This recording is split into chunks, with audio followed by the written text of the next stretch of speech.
Aligarh orthopaedic club द्वारा 11वां यूपीओए arthroplasty course आगामी 24 अगस्त 2025 को कल्याण सिंह हैबिटेट सेंटर, अलीगढ़ में आयोजित किया जा रहा है।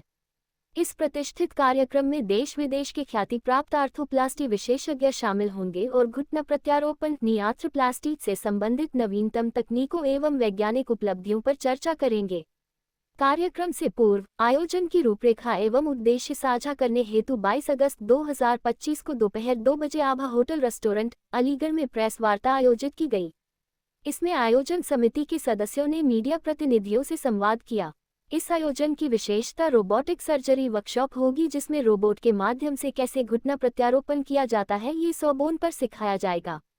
कार्यक्रम में कन्वेंशनल एवं रोबोटिक घुटना प्रत्यारोपण सर्जरी रिलाइव दिखाई जाएंगे। इसके अलावा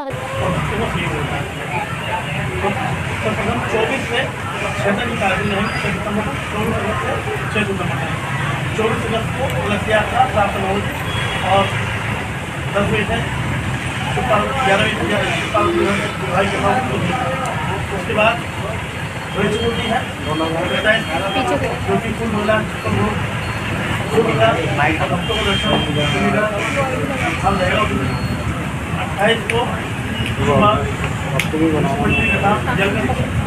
और शाम सुबह तक शाम को 5 से 6 बजे में काफ़ी लोग आएंगे और 27 को बताना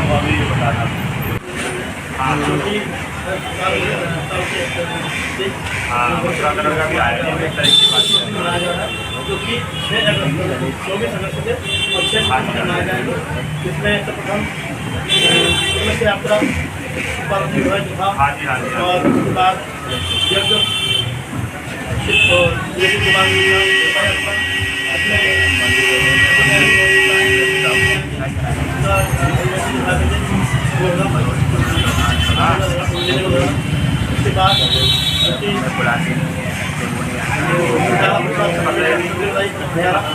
और अन्य प्रकार कार्यक्रम रहेंगे। विशेष कार्यक्रम जो रहेंगे वो सब रंगा है, छप्पन हो गया, फूल रंगा है और बच्चे रंगा है, ये विशेष कार्यक्रम रहेंगे।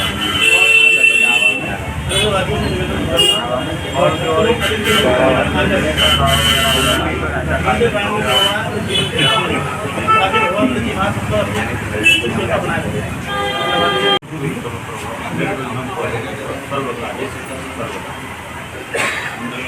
हमारी सनातन धर्म में पंचदेव उपासना का विशेष महत्व है और उन पंचदेव उपासना में भगवान गणपति प्रमुख देवता है। भगवान गणपति को कोई भी पूजा हो, कोई भी पाठ हो, कोई भी उपासना हो, सर्वप्रथम पूज्य कहा गया है और माना गया है और हम लोग मानते हैं। तो जो भी सनातन धर्मी होगा वो गणेश भगवान की प्रथम पूज्य होने के कारण उनको हर पूजा पाठ में सम्मिलित करता है। गणेश भगवान तो हैं ही, और जितने भी हमारे देवी देवताएं भगवान हैं उन्होंने सबने अपने माता पिता को प्रमुख बताते हुए देवताओं की श्रेणी में रखा है, जिसमें कि भगवान गणेश ने केवल कहा ही नहीं, कथनी और करनी दोनों ही माता पिता के प्रति समर्पित रखे। और इसी कारण भगवान गणेश को हम सब लोग सनातन धर्म में पहले ही पूछते हैं। तो माता पिता को देवताओं की श्रेणी में रखने वाले प्रथम भगवान गणपति ही हैं, इसलिए हम गणपति को नतमस्तक होते हैं और उनका आभार व्यक्त करते हैं कि जिन्होंने हमें जन्म दिया है वो भगवान की श्रेणी में उन्होंने उनको भी रखा है। हम सब लोगों का सौभाग्य है कि अलीगढ़ महानगर अति प्राचीन समय से अचल सरोवर के एक दक्षिणी तट पर भगवान गणपति विराजमान है और इतने पुराने गणपति मंदिर शायद ही हमारे शहर में होगा।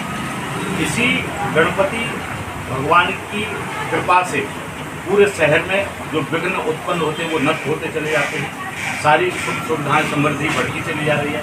आज भक्तों का भी सैलाब इस मंदिर के प्रति नित्य प्रति बढ़ता चला जा रहा है, जिससे कि शहर में खुशहाली, अमन, चैनी सब कुछ बढ़ता चला जा रहा है। इसी उपलक्ष्य में 24 अगस्त से और 6 सितंबर तक होने वाले उत्सव के लिए आप सब लोगों को यहाँ आमंत्रित किया गया है, जिससे कि इस उत्सव को जन जन तक पहुँचा करके ये सूचना जो है वो जन जन तक पहुँचाएँ, जिससे कि शहर के जो भक्त हैं वो इस आयोजन में सम्मिलित होकर के अपने जीवन को धन्य बनाएं। भगवान गणपति के बिना कुछ भी नहीं है। जब तक हम गणपति की पूजा नहीं करेंगे, चाहे वो शादी विवाह हो, नामकरण संस्कार हो या 16 संस्कार में कोई भी संस्कार हो, बिना गणपति पूजा के सब व्यर्थ हो जाता है। तो इसीलिए गणेश जी को मनाना सर्वश्रेष्ठ है। और जब गणेश जी प्रसन्न हो जाएंगे तो सारे देवी देवता स्वतः प्रसन्न हो जाएंगे, सबके ऊपर अपने को कृपा बरसाएंगे। तो इसी उपलक्ष्य में ये 24 अगस्त से लेकर के 6 सितंबर तक होने वाले इस उत्सव में सभी लोग आमंत्रित हैं। शहर के जितने भी लोग हैं या आपके चैनल से जो लोग भी इस वीडियो को देख रहे हैं, उन सभी से निवेदन है कि इस भव्य और दिव्य कार्यक्रम में सम्मिलित होकर के अपने जीवन को प्रकाशित करें और लोगों के भी निमित्त भगवान से अर्जी प्रार्थना करें। और जो लोग इस कार्यक्रम में सम्मिलित नहीं हो सकते, अधिकांश हम लोग देखते हैं कि घरों में, परिवार में, और आजकल तो हम जो पश्चिमी सभ्यता थी, जो बॉम्बे में, महाराष्ट्र में जो भगवान गणपति की पूजन करके विसर्जन की परंपरा करते थे, वो आज हम सब लोग देख रहे हैं कि अलीगढ़ में भी प्रचुर मात्रा में वो देखने को मिल रही है। अलीगढ़ शहर में हर गली मोहल्ले, नुक्कड़, मंदिर, नाला नाली सब के ऊपर हम लोग देखते हैं कि जब गणेश चतुर्थी आती है उस दिन से गणेश जी को स्थापित करके दारू मदिरा पी करके, भांग पी करके इतनी मदमस्तता करते हैं, जो कि धर्म की इससे हानि ही है, केवल इससे लाभ नहीं है धर्म का। धर्म का लाभ तभी होगा जब विशुद्ध जो गणपति स्थापन करने की विधि के अनुसार आप गणपति को स्थापित करेंगे और उसी अनुसार उनका विसर्जन करेंगे, तभी लाभ की प्राप्ति होगी। आज हम लोग देखते हैं कि पीओपी के गणेश जी बना करके और एक विशाल प्रतिमाएं बना करके उनके आगे फूहड़ बनेगा, हम लोग नृत्य करते हैं, डांस करते हैं, जिससे धर्म की ही हानि होती है। आपको भी कोई लाभ नहीं होता इससे और धर्म की भी हानि होती है। इसलिए हम सब लोगों को चाहिए कि धर्म की बताई हुई रास्ते पर ही गणेश जी का अनुकरण करते हुए, उनकी पूजन करते हुए जब हम पूजा करें होगा और हमारी मनोकामनाएं इसमें विशुद्ध पीली मिट्टी के गणेश जी, जैसे पहले पंडित जी आते थे, घर में कथा वार्ता कराते थे, तो पीली मिट्टी के ऊपर कलावा बांध करके उन्हीं को गणेश जी मान करके और सारी पूजा उपासनाएं करते थे। वही परंपरा से अगर विलक्षित मात्र से बड़े होंगे अगर गणेश जी, तो उनका भी आप लोगों को पुण्य प्राप्त नहीं होगा।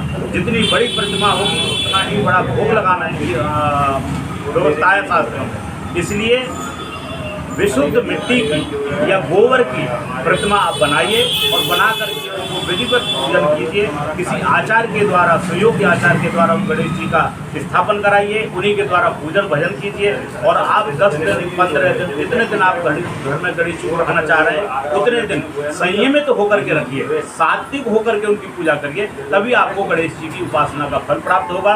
अन्यथा आप जो कर रहे हैं वो धर्म से विमुख कार्य कर रहे हैं, आपको न सुख मिलेगा, न शांति मिलेगी और न धर्म की लाभ हो सकता है। तो इसलिए हम लोगों को ऐसे प्राचीन मंदिरों में आकर के उस उत्सव को मना लेना चाहिए। यहीं गणेश जी को भोग लगाना चाहिए, दूर्वा चढ़ानी चाहिए, चिड़वा चढ़ाने चाहिए, नारियल चढ़ाने चाहिए। इस प्रकार 8 प्रकार के द्रव्यों से जब हम गणेश जी को प्रसन्न कर देते हैं तो सारे देवी देवता प्रसन्न हो जाते हैं। तो इस भव्य और दिव्य कार्यक्रम में आप सभी लोगों का आह्वान हम करते हैं, सभी लोग आइए और पुण्य के